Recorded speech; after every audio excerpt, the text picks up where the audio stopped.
অষ্টম শ্রেণীর গণিত 4.1 এর 3 এর অঙ্কের সমাধান। a + 3 * a + 4। আমরা জানি সূত্র 4x + a * x + b = x² + a + b * x + ab। তাহলে a বলতে x, b বলতে a হচ্ছে x plus a K x মনে করি আর 3 কে a এবং 4 কে b মনে করি। তাহলে সূত্র অনুসারে a² মানে x² plus a plus b into x plus ab গুণ। তাহলে a² প্লাস 3 আর 4 যোগ করলে 7a আর 3 আর 4 12। এই হলো সহজ সমাধান। ডিয়ার স্টুডেন্টস, আসসালামু আলাইকুম ওয়া রাহমাতুল্লাহ। এখন আমরা করব অষ্টম শ্রেণীর গণিত 4.1 এর 3 এর অঙ্কের সমাধান। অঙ্কে দেওয়া আছে a + 3 * a + 4।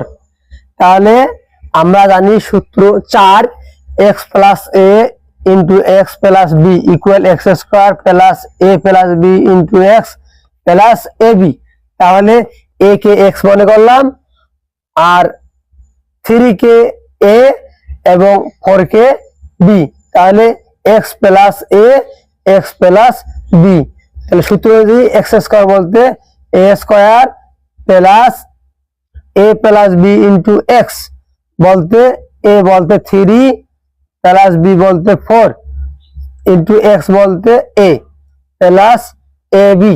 ab হচ্ছে 3 ইন্টু 4 ab। তাহলে a² প্লাস 4 আর 3 যোগ করলে হচ্ছে 7a 7a প্লাস 3 আর 4 12। এই হইল অ্যান্সার। আমি পুনরায় রিপিট করছি, অষ্টম শ্রেণীর গণিত 4.1 এর 3 এর অঙ্কের সমাধান। a + 3 * a + 4। আমরা জানি সূত্র 4x + a * x + b = x² + a + b * x + ab। তাহলে a বলতে x, b বলতে a হচ্ছে x plus a K x মনে করি আর 3 কে a এবং 4 কে b মনে করি। তাহলে সূত্র অনুসারে a² মানে x² plus a plus b into x plus ab গুণ। তাহলে a² প্লাস 3 আর 4 যোগ করলে 7a আর 3 আর 4 12। এই হলো সহজ সমাধান।